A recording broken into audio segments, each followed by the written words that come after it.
Dans 10 ans, il ne restera plus une seule cavité intacte en France si les pilleurs de grottes ne sont pas mis hors d'état de nuire. C'est Jacques Pommier, un spéléologue de 29 ans, qui nous l'a affirmé.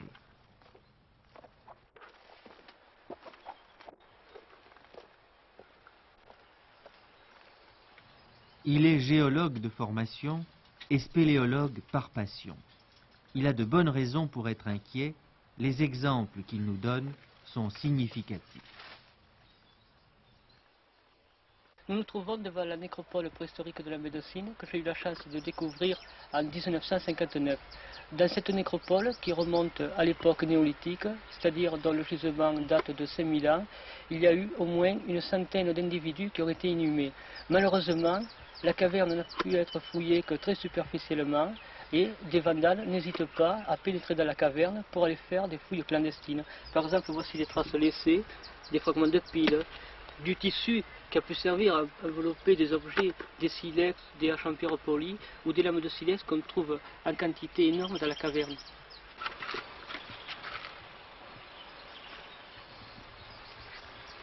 Ici, vous avez un crâne féminin pétrifié qui a été trouvé dans cette caverne. Nous en avons découvert plusieurs dizaines. Malheureusement, avant les fouilles officielles, il y en a au moins 7 ou 8 crânes qui ont été volés et nous savons que dans les fissures profondes, il existe encore d'autres crânes. Certains vandales n'ont pas hésité à utiliser la baramine ou même l'explosif pour essayer de la récupérer. Voici un des crânes que nous avons réussi à sauver, mais qui a été malheureusement abîmé. Mais ce sont surtout les stalactites et les stalagmites qui intéressent la plupart du temps les pilleurs de grottes. En bordure du lac supérieur de la Médecine, nous avions une colonne stalagmitique en formation. La voilà. Malheureusement, elle a été détruite par des vandales. Du plafond partait une stalactite excentrique qui venait rejoindre ici la stalagmite en formation. Voici un autre exemple.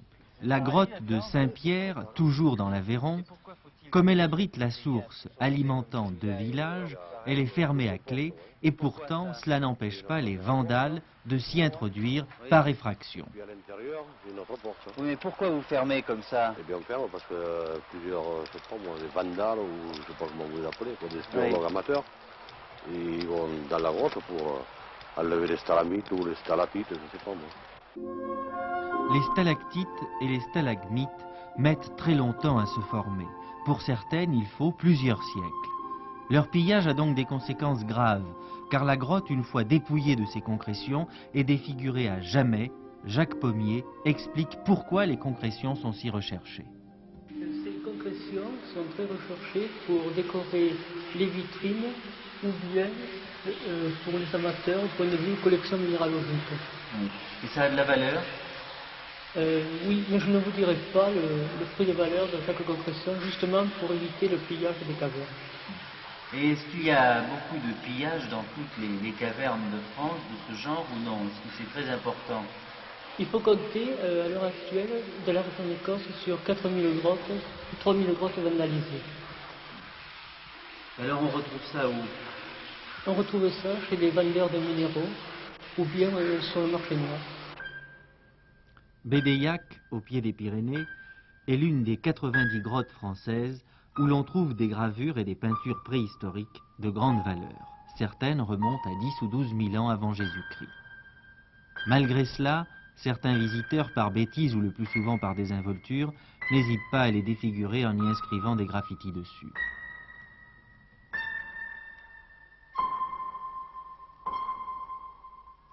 Voici un bison peint sur la paroi qui est en teinte dite plate, c'est le terme employé en préhistoire.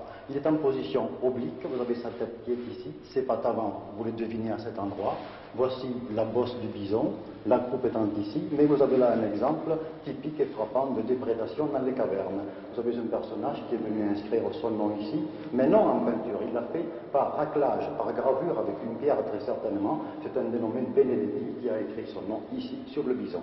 Voilà donc un exemple typique et frappant de déprédation dans les grottes. Vous avez ici le seul exemple connu, le seul exemplaire connu de bas-relief en argile d'origine préhistorique. Vous avez là un bison, nettement visible.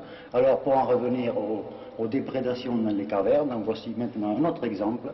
Vous avez dessous quelques traces à peine visibles d'un second bison qui lui a été écrasé par les personnes qui y sont passées et qui n'ont pas vu, qui n'ont pas compris ce que c'était.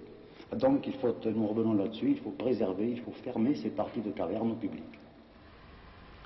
Enfin, Rouffignac en Dordogne est certainement la grotte de France qui compte le plus de graffitis, mais aussi celle qui est la mieux protégée. Ce n'est pas un paradoxe, vous allez le constater.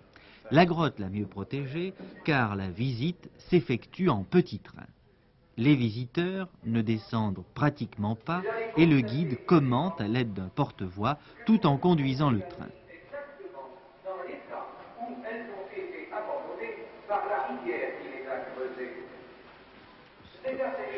On y trouve des gravures de mammouths et de chevaux datant de la fin du Quaternaire, c'est-à-dire d'il y a 10 à 15 000 ans, à la fin de l'époque magdalénienne. Rouffignac est la grotte qui compte le plus de graffitis aussi, c'est vrai.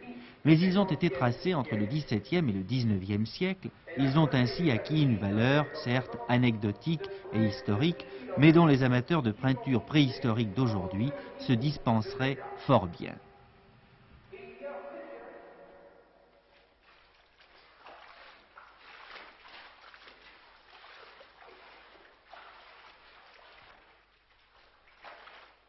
Où il y a certains problèmes, surtout, c'est lors de voyages de groupes organisés, de groupes importants, et essentiellement des voyages d'enfants. Et là, je crois que les maîtres ont un rôle très important à jouer, car nous recevons des groupes d'enfants qui sont à citer en exemple, et cela est dû uniquement, il faut le dire, à ceux qui les ont préparés à ces visites. Au sujet du pillage de ces concrétions, il faut dire que quand une grotte est ouverte, rien n'interdit, aucun règlement n'interdit de les prendre, ces concrétions. Oui, effectivement, en France, il n'y a encore aucune loi qui interdit de sortir des concrétions d'une caverne.